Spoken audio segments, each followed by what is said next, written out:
이제 22대 국회가 곧 개원이 됩니다. 다음 달 말이면 개원이 되고 그렇게 되면 이제 국회 수장을 뽑아야 합니다. 국회의장은 대통령 다음에 국가서열 2위입니다. 뭐 힘이 있든 없든 국가서열 2위고 또 정치에 어떻게 보면은 조정자 역할을 할 수 있는 가늠자 역할도 되고 그런 여러 역할을 사실상 할 수 있는 자리가 국회의장 자리 아닙니까? 그래서 과거에 이만석 국회의장이라든가 정말 국회의장을 훌륭하게 수행하면서 성과도 낸 그런 의장들도 많아요. 그냥 자리만 차지하고 있다가 집권자의 눈치만 보다가 물러난 의장들도 있습니다만 어쨌든 국회의장은 일당이 하게 되어 있기 때문에 민주당에서 국회의장을 차지하고 부의장은 이제 아무래도 뭐 우선 당장은 국민의힘한테 한 명을 할애할 테고 조국 혁신당이 교섭단체를 구성한다면 거기에도 또 한 석을 할애해야겠지만 그건 좀 두고 볼 일이고 그렇지 않으면 이제 민주당이 한 석을 차지해 가는데 중요한 것은 국회의장 아니겠습니까?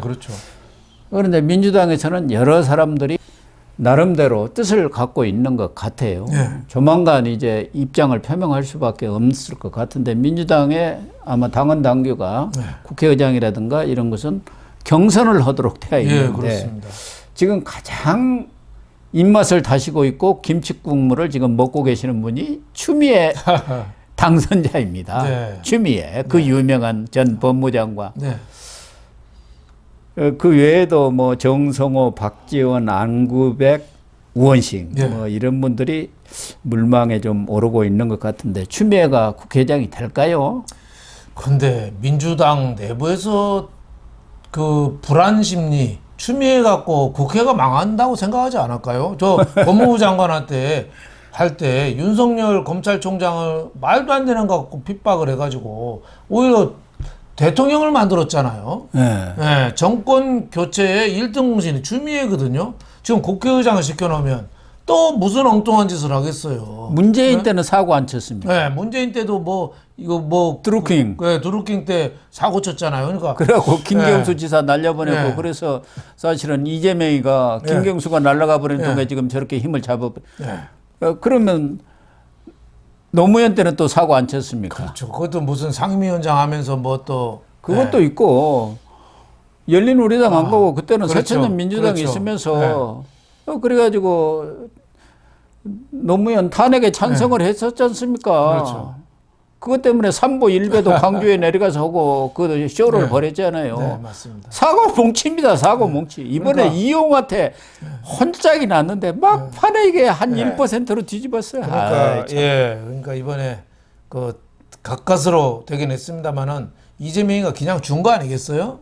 가서 준 거고 이재명 또한 국회의장 시키면 이재명 또 불안하지 않겠어요? 무슨 돌출 행동 할지 모르니까. 그래서 저는 지금 육선이 조정식하고 추미애 둘이 있거든요. 그래서 뭐 조정식으로 갈 가능성이 있어서 추미애는 아마 민주당 내에서 이 내놓고는 안 해도 비토 세력이 많을 겁니다. 국민의힘에서는 어떻게 할지 모르지. 오히려 그 정권에 대한 또 불신을 또 가중시킬 수도 있으니까. 그래서 저는 조정식이 될 가능성이 많아서 추미애는 김치국물만 마시지 않겠느냐 저는 이렇게 보고 다른 사람 또 친명 좌장이란 정성호 있거든요. 그런 사람을 이재명이가 좀 선호하지 않을까 저는 이런 생각이 좀 들어요. 정성호는 이제 5선입니다만은 꼭 뭐 최다선이 하라는 법은 없어요. 2006년에 그때는 저 임채청 그분이 4선인데 5선 덕규 누르고서 됐잖아요. 근데 4선도 됐었어요. 그러니까 4선 이상이면은 뭐 국회의장 시켜주는데 별로 뭐 어려움이 없지 않느냐. 그래서 조정식 의원 같으면은 사무총장을 했기 때문에 사실상 이재명의 꼬봉 아닙니까? 꼬봉이죠. 그리고 말이 좀 적은 사람이죠. 신중한 사람이고. 우선 또 경기도가 이번에 워낙 뭐 많이 당선이 안 돼버렸습니까? 경기도에 지역구가 있고. 그래서 경기도가 이번에 몇 명이 당선이 됐냐면은 53명이 됐습니다. 53명, 60명 중에서. 경기도에서 엄청 됐습니다. 6명이 국민의힘이고 이준석이가 혁신당으로 했어요. 거기다가 또 충청도 충청도 출신이더라고요. 충청도도 이번에 쓸어버렸지 않습니까? 네, 그렇죠. 그러니까 그 세력만 해도 어마어마하죠. 거기다가 이재명의 의중이 당연히 국회의장 선출에 작동을 하지 않겠습니까? 이례적은 안 한다고 하더라도 쭉 한마디만 던지면 알아서 쫙. 이번에 민주당 당선된 사람 다 이재명이가 시켜준 사람들 아니에요. 깜도 아니고 한데 그냥 공천 말뚝만 박으면 다 시켰기 때문에.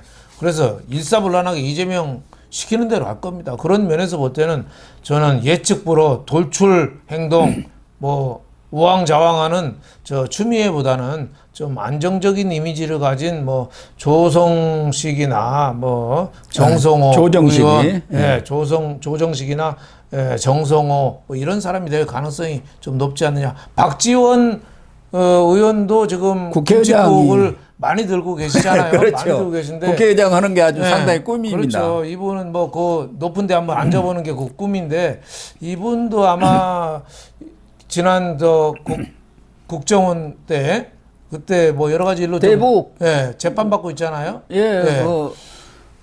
이 어부들 납북 강제로 쫓아버린 거 그때 그것 때문에 지금 재판 받고 있기 때문에 국회의장이 국회의장 하면서 이 재판장에 늘 나가는 거 그 모양새가 안 좋고 또 박지원 시키면은 이재명으로 봐서는 불안감이 없지 않을 거 아니에요. 추미애든 박지원이든 이제 나이로 보나 뭘로 보나 그리고 국회의장 하고 나면은 그 다음에 다시 국회의원 할 일도 없고 그러니까 그렇죠. 자기 뜻대로 해버리죠. 그렇죠. 박지원 83이거든요. 83. 그러니까 아마 지난번에도 조국당의 뭐 명예 당원을 하겠다고 또 해서 또 편집 풍파를 일으켰잖아요. 아마 박지원은 이재명이가 안 시키지 않을까. 고개를 갸우뚱거리지 않을까 저는 이렇게 생각합니다. 그런데 박지원도 높은 자리에 한 번은 앉습니다. 왜? 나이가 제일 많으니까 개헌국회 첫 그 의장을 최연장자가 합니다. 그러니까 박지원이가 가서 개원을 할 수가 있어요. 한 번은 앉으니까.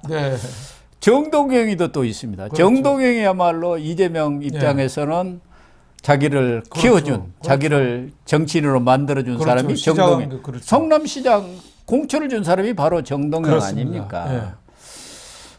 그래서 이 추미애는 김칫국만 잔뜩 마시다가 끝나지 않을까. 그런데 또 워낙 이 수가 많은 사람이고 집요한 사람이기 때문에 또 무슨 카드를 들고 나올지 모르죠. 추미애 안 시켜주면은 아마 아각대는 소리가 나오면은 이재명도 그냥 귀가 따가울 겁니다. 내가 그렇게 이재명을 위해서 얼마나 그 어려운 시기에 목소리를 올렸느냐. 명추연대를 그렇게 해가지고 당신 경선 때도 내가 얼마나 도왔느냐 하고 나서면은 이게 만만치 않죠. 근데 추미애도 지금 또 수사를 받고 있지 않습니까? 자기 아들 수사 있지 않습니까? 황제휴가.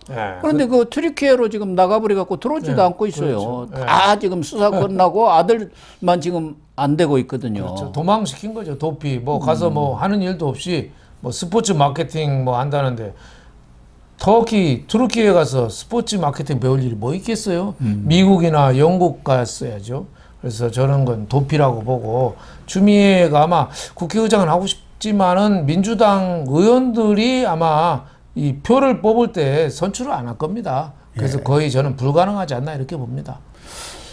그런데 추미애는 지금 혁신의장에 대한 기대라면 얼마든지 또 안겠다.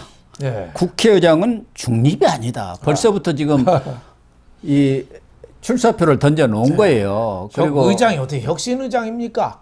그러니까. 중립을 시키고 국회의원들 뜻을 잘 끌어서 반영하는 게 국회의장의 역할이지. 그래서 국회의장은 의장이 되면은 당도 탈당을 하지 않습니까? 그렇죠. 그게 무슨 뜻이겠습니까? 중립, 공정 이게 제일 중요한 무소속으로 두는 것은 그렇죠. 공정하게 중립적인 그런 위치에서 국회를 끌어가라는 뜻인데 이 사람은 지금 그 이전에 박병석이라든가 김진표 전 의장이 김진표는 현재도 의장입니다만은 제대로 안 했다. 그래가지고 지금 개딸이라든가 그쪽에 지금 명합하는 발언을 계속 하는 거예요. 그쪽에서 좀 바람 좀 넣어주라. 진짜 제대로 할 사람. 자기들 얘기대로 개혁, 뭐 양곡관리법이고 뭐 방송법이고 무조건 팡팡 칠 사람. 공연히 뭐 협상한다고 시간 끌지 말고 무조건 직권상정 막 해갖고 밀고 나갈 사람. 그럴 가능성이 많죠. 그걸 지금 하겠다는 거 아니겠습니까? 그래서 그러면은 지금 또 역풍이 불 겁니다. 친명 이 강성파들 국회의원들도 이번에 친명 강성파들이 많이 당선이 됐고 또 개딸들한테 이렇게 메시지를 보내는 거 아니겠어요? 나 좀 해줘요 하면서. 그러나 이재명 입장에서는 대선을 노리고 있기 때문에 이제는 뭐 강성파들은 자기 편이고 어차피 중도층들을 끌어안아야 하기 때문에 그러한 행태들이 자기 이미지 정립에 도움이 안 된다고 볼 가능성도 있지 않습니까? 아무튼 이제 국회가 열리게 되면은 우선 민주당에서는 이태원 특검 하겠죠. 그리고 최상병 특검 그 이전에 또 쌍특검 있지 않습니까? 김건희 여사 특검 그리고 50억 클럽 특검. 그러니까 이건 특검 천지가 될 상황이고 거기다 조국은 한동훈 특검까지 하겠다는 거 아닙니까?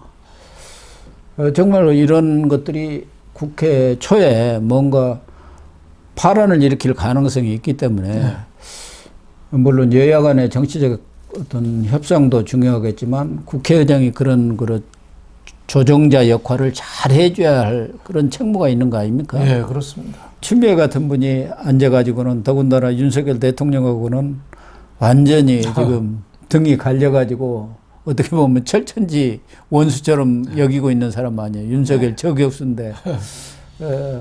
그렇게 되면은 이 국회와 정부 간의 관계도 엄청난 어려움을 겪을 가능성이 많죠. 그렇죠. 파란이 일어날 가능성이 많죠. 그래서 결국은 추미애 같은 사람이 국회의장 하면은 민주당한테 오히려 부메랑이 돼서 역효과가 나고 차기 뭐 대선이나 이런데 오히려 악영향을 끼칠 거다. 저는 이렇게 봐서 추미애가 될 가능성은 저는 뭐 아주 거의 없지 않느냐 뭐 이렇게 봅니다. 일단 그렇게 정리를 하겠습니다.